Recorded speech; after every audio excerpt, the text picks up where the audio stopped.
Friends, இன்றைக்கி நம்ம சூப்பரான ஒரு ஹெல்த்தியான சுரக்காய் குழம்பு தான் பண்ண போகிறோம். அதுவும் நம்ம ஈஸியாக தான் செய்ய போகிறோம். டேஸ்ட் அந்தளவுக்கு சூப்பராக இருக்கும். நாங்கள் எப்படி செய்யலாம்னு பார்க்கலாமா? Hi friends, welcome to Kerala சமையல். இந்த கேரளா சமையலில் சுரக்காயை வச்சு சூப்பரான ஒரு குழம்பு தான் பண்ண போகிறோம். நாங்கள் எப்படி செய்யலாம்னு பார்க்கலாம். சுரக்காய் குழம்பு பண்ணுறதுக்கு முதல்ல நமக்கு மெயினானது இது மட்டும்தான். இது என்னென்னு பார்க்குறீங்களா? நம்ம சாதம் வடிப்போம் பார்த்தீங்களா?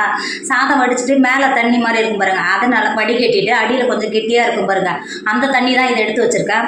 ஃபர்ஸ்டெல்லாம் பார்த்தீங்கன்னா அரிசி கழுவின தண்ணியெல்லாம் அவ்வளோ சத்து இருக்குன்னு சொல்லிட்டு குழந்தை ஒரு 5 மாதத்து குழந்தை 2 மாதத்து குழந்தையெல்லாம் லைட்டாக சூடு பண்ணி அதெல்லாம் குளிப்பாட்டுவாங்க, காலில் ஊற்றுவாங்க. ஏன்னு கேட்டிங்கன்னா அதில் அவ்வளோ சத்து இருக்குது, உடம்புக்கு ரொம்ப ரொம்ப நல்லதுன்னு சொல்லிட்டு அது மாதிரி கொடுப்பாங்க. நீங்கள் எப்பயுமே சாதம் வடித்த தண்ணியை உப்பு சேர்த்து குடிக்க, அந்த லோ பிபிலாம் இருக்குது பார்த்தீங்களா, அவங்களாம் குடிக்கிறதுக்கு ரொம்ப ரொம்ப நல்லது. இதற்கு பாருங்கள், அந்த தண்ணி தான் நான் இப்போ எடுத்து வச்சுருக்கேன். இந்த சாதம் வடித்த தண்ணியை வச்சு தான் சூப்பரான ஒரு சுரக்காய் குழம்பு பண்ண போகிறோம். ஃப்ரெண்ட்ஸ், இன்றைக்கி நான் 1 கிலோ சுரக்காய் எடுத்திருக்கேன். இந்த சுரக்காயை வச்சு இந்த கன்சீவாக இருக்காங்க பார்த்தீங்களா, அவங்கெல்லாம் ஹெல்த்தியாக உடம்பு ஆரோக்கியமாக இருக்கிற மாதிரி நம்ம இன்றைக்கி சூப்பரான ஒரு குழம்பு தான் பண்ண போகிறோம். அதை இப்போ இந்த சுரக்காய் இது இருக்குது பார்த்தீங்களா, இந்த மாதிரி நடுவில் கட் பண்ணிக்கோங்க. கட் பண்ணிவிட்டு பிஞ்சு சுரக்காய் தான், ஆனால் தோல் மட்டும்தான் கொஞ்சம் இதாக இருக்குது. இது இருக்குது பாருங்கள், இந்த மேலே இருக்கிற தோலெல்லாம் கட் பண்ணிவிட்டு குட்டி குட்டியாக கட் பண்ணி எடுத்துக்கோங்க.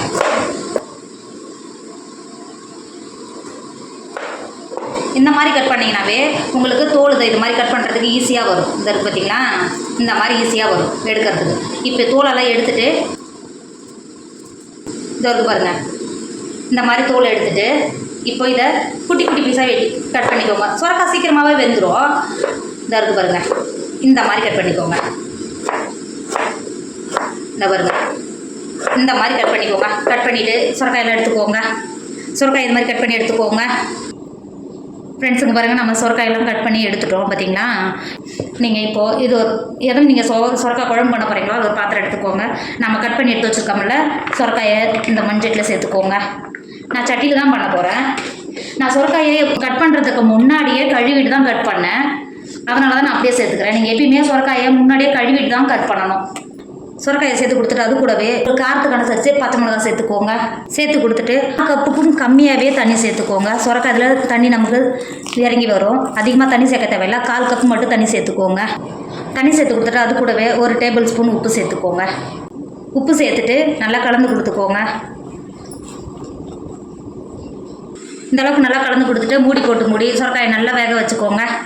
ஃப்ரெண்ட்ஸ், இப்போ பாருங்கள், சுரக்காய் நம்ம சேர்த்த தண்ணியோட கரெக்டாக நல்லா வெந்து வந்திருக்கு. இங்கே பார்த்தீங்களா, இங்கே பாருங்கள் எந்த அளவுக்கு நல்லா வெந்து வந்திருக்கு பாருங்கள்.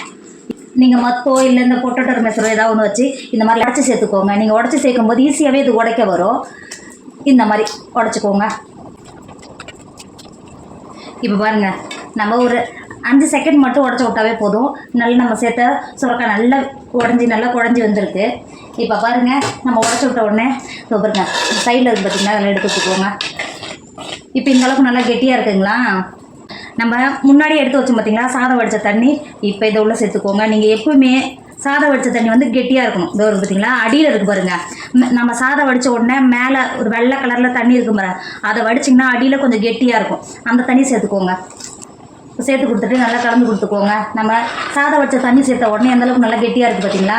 இங்கே வருங்க, உடம்புக்கு ரொம்ப ரொம்ப நல்லது. நீங்கள் கன்சீவாக இருக்கிறவங்க மட்டும்தான் சாப்பிடணும் கிடையாது, யார் வேணாலும் இது மாதிரி செஞ்சு சாப்பிட்லாம். டேஸ்ட்டும் அந்தளவுக்கு நல்லா சூப்பராக இருக்கும். சேர்த்து கொடுத்துட்டு ஒரு 2 செகண்ட் நல்லா கொதிக்க விடுங்க. உப்பு ஏதாவது கம்மியாக இது மாதிரி சேர்த்து கொடுத்துட்டு ஒரு 2 செகண்ட் நல்லா கொதிக்க விடுங்க. உப்பு ஏதாவது கம்மியாக இருந்தால் இந்த ஸ்டேஜில் சேர்த்துக்கோங்க.